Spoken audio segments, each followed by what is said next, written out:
Today is Veterans Day, a day set aside for us to honor the men and women who put on the uniform and served our country. For a particular group of veterans, those honors were long delayed, if they happened at all. We're talking about those who served during the Vietnam era. According to the latest numbers, there are about 114,000 veterans living in Maine, and of those, about 44,000, or 37%, are Vietnam veterans. Today at a ceremony in Bangor, one of those veterans, retired Air Force Major Charles or Chuck McLeod, received the Distinguished Flying Cross for his actions as a pilot on June 13, 1969, when he took out two heavily defended enemy gun positions. At the time, McLeod was informed that he'd get the medal, but he never did.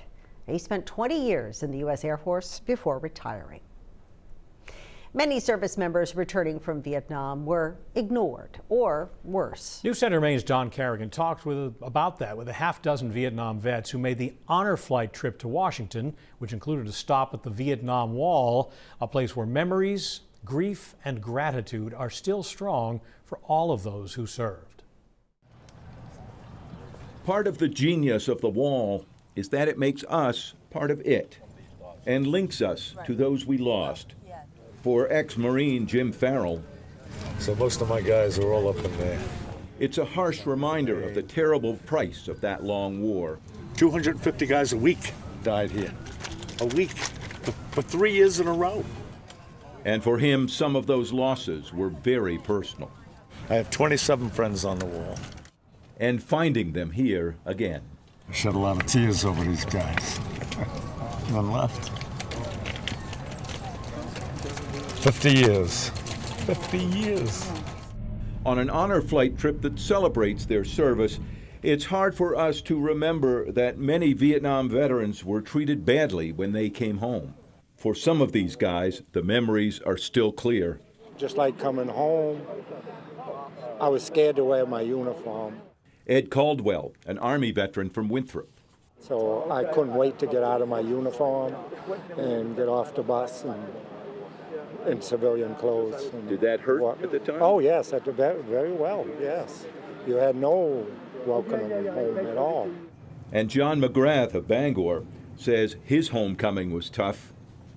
We had a parade in Boston, and they actually threw eggs at us. Good.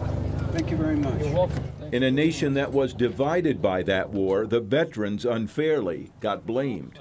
Like Jerry DeWitt from New Gloucester, who ended up doing 28 years in the Army.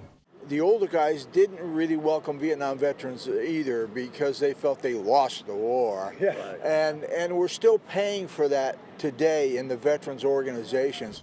Tom Wheeler did 20 years, but the pain of that coming home stayed with him. I got off the airplane, went into the terminal, went into the restroom, took my uniform off, put it in the trash, put civilian clothes on to be able to avoid being spat on and yelled at and screamed at as I walked out of the terminal. And I'm still working on that.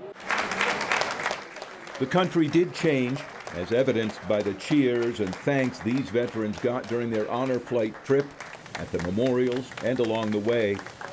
Tom Wheeler even helped place the main wreath at Arlington.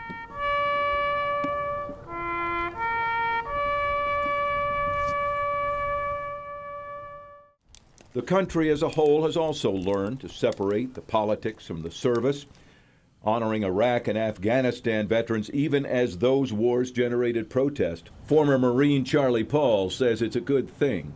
And I like to think that the people who threw eggs at me at Travis Air Force Base were the parents of the young soldiers that were in Iraq, and they didn't want their kids treated that way. The welcomes like these have eased the long-held pain of their empty homecoming. But never the loss.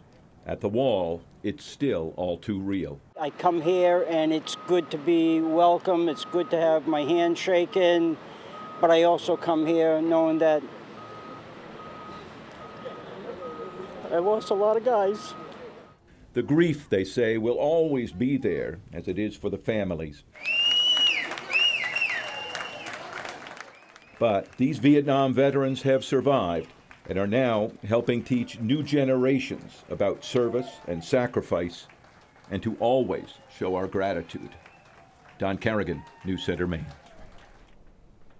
Those veterans were able to go to D.C. to see the war memorials thanks to the group Honor Flight Maine. And thanks to your generosity during our annual telethon, which is coming up next week.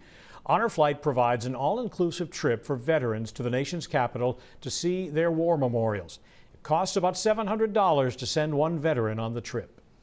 This year's telethon is next Thursday, November 21st. We will be accepting your donations from our morning report all day throughout our 2:07 broadcast that night.